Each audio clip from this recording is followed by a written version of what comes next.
Let's analyse Barbie through a queer/feminist Marxist theory. Mattel has created Barbie so that each person can make Barbie their own and interpret her storylines with their views and values. Many people found their queer aesthetics and femininity through playing with Barbie dolls, as we can escape into another world through creating these fictional fantasies with Barbie. We could make two Barbies kiss, cut their hair, change their clothes, place Ken's clothes on Barbie, Barbie's clothes on Ken. We could live any life we wanted.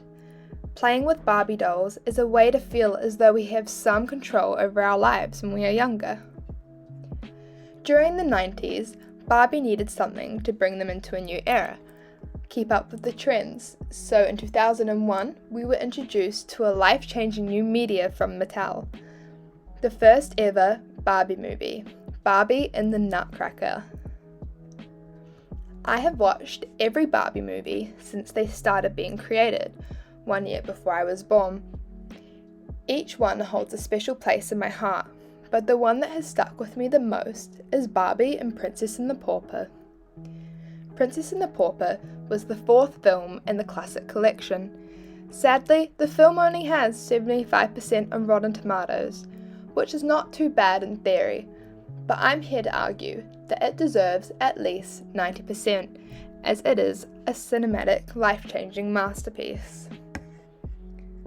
According to IMDb, our synopsis of the film is this.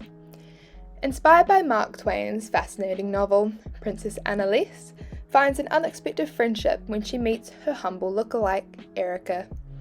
Will the Princess and the Pauper thwart the plans of the Queen's scheming advisor, Breminger? In Laura Mulvey's Visual Cinema and Narrative Cinema, she talks about the male gaze.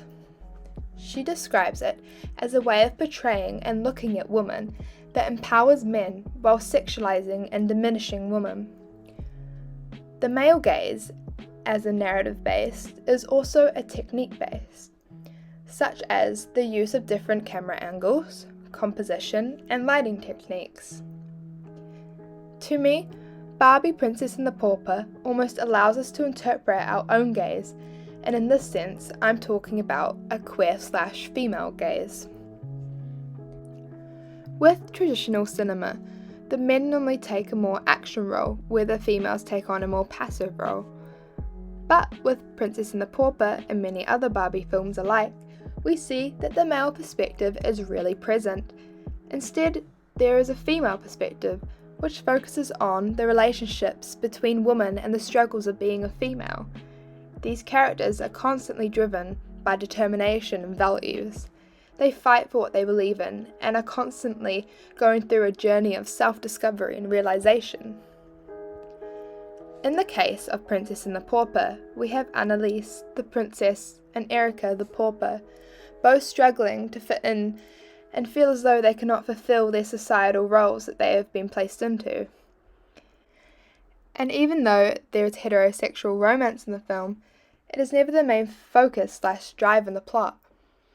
Princess and the Pauper uses songs to showcase important messages throughout the story. One song I would like to mention in particular is the musical number I'm Just Like You. I'm just like you. You are? You're just like me. There's somewhere else. Our main plot device was having to hide your true identity, which in many cases this has allowed queer individuals, especially younger ones, as that is where the film's target lies. For young girls, particularly queer, Barbie films, such as Princess and the Pauper, was a space to move away from the male gaze, towards a more female gaze, and I think it's important not to dismiss pieces of media like The Princess and the Pauper that can be interpreted in such an impactful way to specific individuals.